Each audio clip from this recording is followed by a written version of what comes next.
So UFC 322 wrapped up just a few days ago, and I have to say, I'm taking credit for Islam Makhachev being double champion because he watched my video. Islam went from throwing 0 calf kicks against Dustin Poirier over the course of 5 rounds to throwing 11 against Jack Della Maddalena, landing all of them. And, well, my prediction was wrong, but I'm happy to know that I assisted the reigning welterweight champion in achieving his title. But anyways, we're not here for that because UFC 322 is done and over with, and we now have the UFC's first event in Qatar to look forward to. And on this card, which starts at literal midnight here in Japan, we have the man himself, the former Rizin and Bellator champion, Kyoji Horiguchi, making his UFC re-debut against Tagir Ulanbekov, a member of Team Khabib. Now, don't ask me why the UFC put Kyoji's return on a card that takes place in the literal middle of the night over here, when all the salarymen over here are trying to catch up on sleep after working 12-hour days at a sales position that pays like garbage because wages have been stagnant for the past 2 decades, but this is just how the UFC rolls nowadays, I guess. And well, just like how bedtime MMA sanity depended on Jack Della not being cuddled with for 5 rounds, my sanity, my mental well-being, my entire month, it all depends on Kyoji Horiguchi's performance against Tagir Ulanbekov. Just like how, at UFC 319, it all depended on Kai Asakura beating Tim Elliott, and, well, we all know how that went. And to be honest, I'm a little worried for Kyoji, and here's why. で、この動画は堀口選手の復帰戦を取り上げている動画なので、念のため日本語で字幕をつけておきました。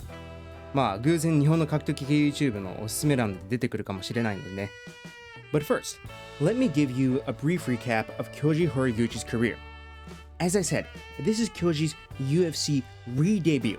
As from 2013 to 2016, Kyoji was in the UFC, where he compiled a record of 7-1, with his sole loss coming against Demetrius Johnson. After his final fight in the UFC against Ali Bagutinov, he moved over to Rizin, where he tore through the competition. He submitted Manel Kape, beat up Hiromasa Ogakubo, who is the guy that beat Pantoja on The Ultimate Fighter, and also ended up winning the Bellator and Rizin bantamweight titles despite being a natural flyweight. However, during his run outside of the UFC, he has had some losses. Most notably, he got knocked out by Kai Asakura and Sergio Pettis, and while Horiguchi did avenge those losses, a loss is still a loss. He also got grapple fucked by Patchy Mix, which isn't exactly a great look considering the form Patchy has been in during his UFC run. But then again, we can kinda blame the size difference for Horiguchi's performance against Mix, since you can tell that Mix had both a frame and muscle advantage over Kyoji. But anyways, let's get to talking about the odds.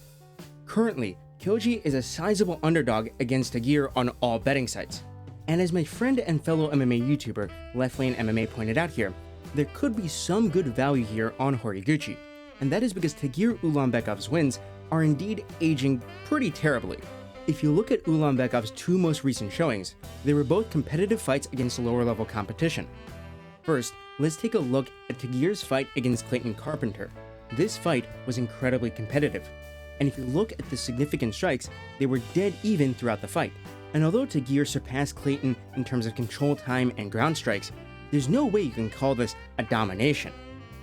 And then you compare Tagir's performance to Clayton's performance against Jafel Filho, a fighter you might remember the most for nearly tearing off Muhammad Makayev's leg before getting subbed himself.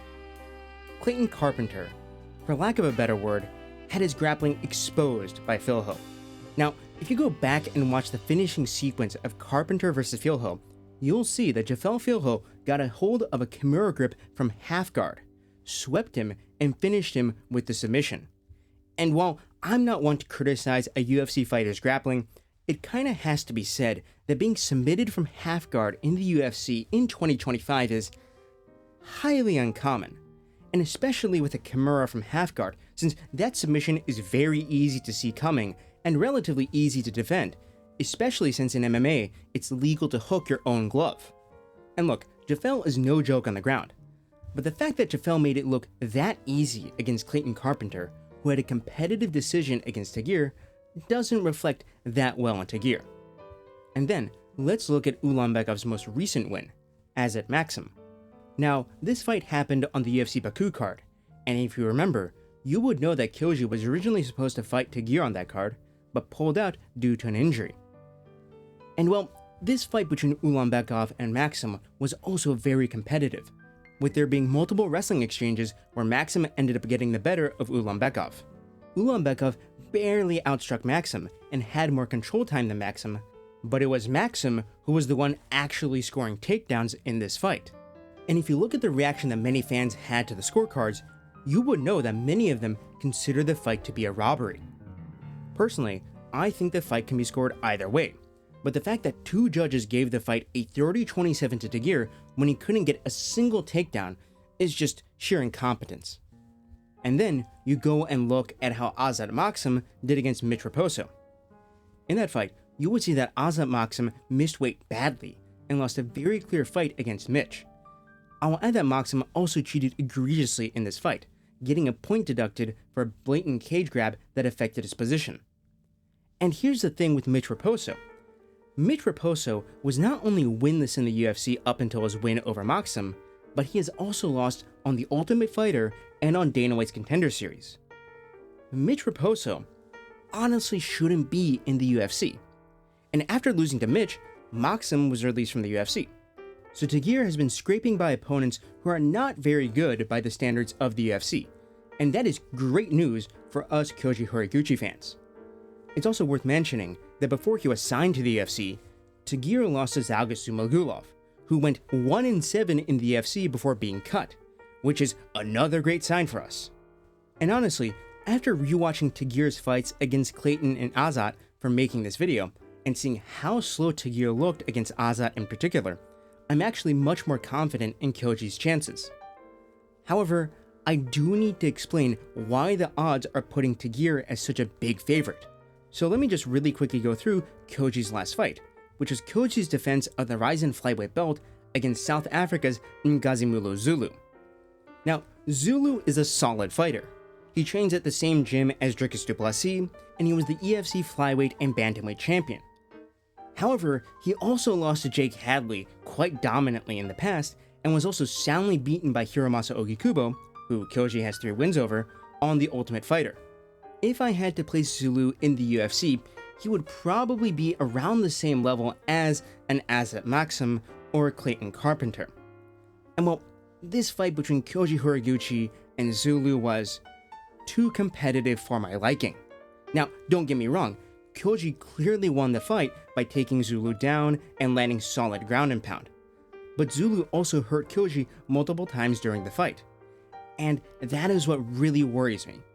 Kyoji has great recovery after getting hit, as he demonstrated here in the Zulu fight, where he got cracked but ended up wrestling and completing a takedown. So it may just be that Kyoji struggles against long, rangy southpaws in the striking who outsize him. But what really makes me worried for Kyoji is how Zulu went on to perform in his next fight, which was against Yuki Ito in the Rizin Flyweight Grand Prix. Now in this fight, Zulu nearly got TKO'd by Ito in the 3rd round, which is something Kyoji never really got close to doing. And while Yuki Ito is a solid striker, in Yuki Ito's next fight, he got ragdolled by Ersin Yamamoto, who is a guy with an overall losing record in MMA. Which, man, it just makes me worried, even though it's all MMA math. One very positive fact for us Kyoji Horiguchi fans is that Tagir Ulanbekov has very low punching power. He has 1 TKO win throughout his entire career, and that was a ground and pound TKO that wasn't a result of his punching power.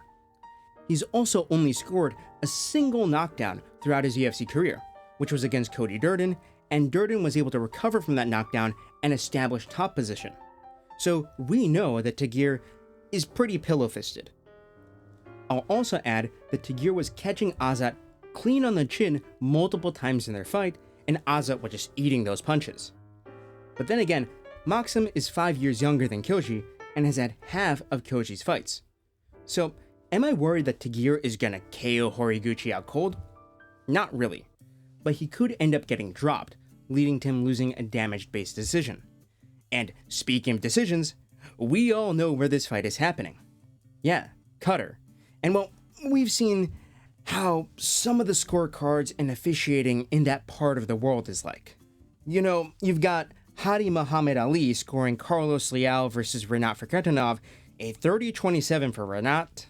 Johnny Walker versus Magomed Ankalaev 1 being a no contest instead of a disqualification, despite the illegal knee being intentional. Muhammad Naimov freely cheating against Nathaniel Wood. And Usman Nurmagomedov being deducted a single point despite fouling Paul Hughes about a dozen times over 50 minutes. So Kyoji Horiguchi fighting someone from Team Habib in Qatar. That doesn't make me confident. But still, I do think that Kyoji will clutch a win. Tagir isn't a young flyweight himself, and I believe that Kyoji, despite being older, will have a significant speed advantage over Tagir. Tagir also fights out of orthodox, which will open up one of Kyoji's favorite strikes, the calf kick, and also make Tagir susceptible to Kyoji throwing his blitzing right overhand over Tagir's lead hand. I believe that with Kyoji's anti-wrestling, he can turn this fight into a striking match, and if it's a striking match, with Horiguchi's speed, timing, and power advantage, he could really clutch a win here. And who knows, Kyoji might even knock Tagir out. I mean, Tagir got dropped by Tim Elliott of all people. But yes, if he loses, please expect another hour-long drunk rant crash-out video, like I did when Kai Asakura lost to Tim. And also, finally, thank you Wittgenstein for becoming a paid patron on my Patreon. Thank you for becoming an Anicker.